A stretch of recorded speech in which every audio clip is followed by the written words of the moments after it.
नमस्कार। तिरहुत मिथिला में हम शुभ नारायण अहाँ सबके स्वागत करैत छी। आइ आयल छी एकटा विशेष संवाद लऽ कऽ। ई संवाद मैथिली सिनेमा से संबंधित। जी हाँ, 8 अप्रैल को लाइट हाउस दरभंगा में एकटा सिनेमा लागि रहल है जकर नाम अछि मैथिली। जी, सिनेमा मैथिली भाषा में है आ एकर नामो मैथिली। निर्माता रामसुंदर झा के फिल्म RSJ बैनर से आ निर्देशक संतोष झा के ई बड़ा खूबसूरत फिल्म है जिसमें एक से एक दिग्गज कलाकार सब काम लेने छथि। एक से एक दिग्गज कलाकार सब अपन अभिनय से फिल्म के विशिष्ट बनेने छथि। कलाकार में छथि गजेंद्र चौहान जी, ठीक बुझ रहल छी, महाभारत के युधिष्ठिर गजेंद्र चौहान। ललितेश जी सस्ता जिंदगी महल सिंदूर के नायक प्रमुख भूमिका में छथि। एकर नायक के भूमिका में छथि संजीव पूनम मिश्र। संजीव पूनम मिश्र बहुत पुरान अभिनेता छथि लेकिन युवा छथि। नेनपौने से वो धारावाहिक सब में काज करैत रहला अछि। नैन तिरपित भेल, दियर भौज, विभिन्न तरह विज्ञापन, बहुत रास हिंदी फिल्म में काज करैत मैथिली में ई नायक के तौर पर सिनेमा में हुनकर ई पहिल फिल्म छै। पहिल तऽ नहि छै, ओना एहिसँ पहिनो ओ हम अपन गाम अपन लोक में वो भूमिका निभा चुकल छै। तो फिल्म जवाब बंद रहि गेल। दोसर नायक छथि फिल्म के विकास झा जी, प्रसिद्ध मैथिली गायक, जिनकर एकटा हालै में फिल्म सुपरहिट भेल छलनि लव यू दुल्हिन।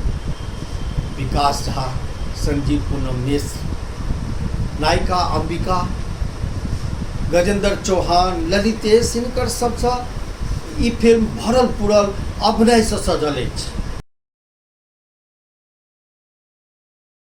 बहुत नीक फिल्म अछि। अहाँ सब आबि कऽ ई सिनेमा देखू। प्रसिद्ध गायिका रंजना झा के बड़ा मधुर स्वर भेटत एहिमे।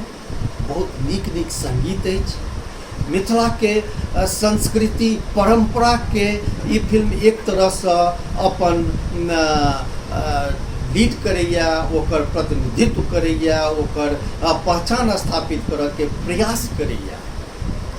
मिथिलांचल के जे अपन सांस्कृतिक धरोहर अछि, जे एतुका समृद्ध परंपरा अछि, एकर सभ्यता अछि, एकर भाषा के जे माधुर्य अछि, एहि तमाम बात के एहि अंतर्राष्ट्रीय पटल पर स्थापित करबा लेल सिनेमा उद्योग स्थापना भेनाइ अति आवश्यक अछि। बहुत रास मैथिली सिनेमा सब बनि रहल अछि। बीचों में कएटा सिनेमा रिलीज भेलै।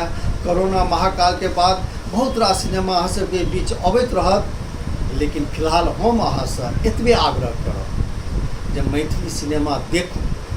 जब मैथिली सिनेमा देखब तो मैथिली भाषा के प्रचार प्रसार हैत। आ मैथिली भाषा के प्रचार प्रसार हैत तो मैथिली संस्कृति के, मैथिली समृद्ध साहित्यिक परंपरा के अंतर्राष्ट्रीय पहचान पड़त। तो आइ हम एतबे बात कहब जे सिनेमा देखू। अहाँ सब झुंड के झुंड, विशेष से विशेष संख्या में दरभंगा लाइट हाउस 8 अप्रैल को पहुँचू। लगातार सब आओ, सिनेमा देखू, सिनेमा के हिट करियो। सिनेमा हिट तो आवे वाला समय में और सिनेमा सबके निर्माता सबके मनोबल बढ़तनि। बहुत रास निर्माता आगू एता। मिथिला के लाखों लोग के रोजगार भेटत। लाखों कलाकार, संगीतज्ञ, चित्रकार, साहित्यकार, पटकथा लेखक, तकनीकी पक्ष, प्रचार प्रसार, विभिन्न प्रकारक काज से जुड़ल बहुत रास लोग के रोजगारो भेटत। मैथिली भाषा स्थापित रहत, एकर सभ्यता संस्कृति स्थापित रहत। जरूरी है मैथिली सिनेमा देखनाइ। तो और RSJ फिल्म के बैनर से बनल रामसुंदर झा के निर्माण में निर्देशक संतोष झा के ई खूबसूरत सिनेमा अहाँ सब अवश्य देखू। आइ के लेल एतबे। नमस्कार। जय मिथिला, जय मिथिला।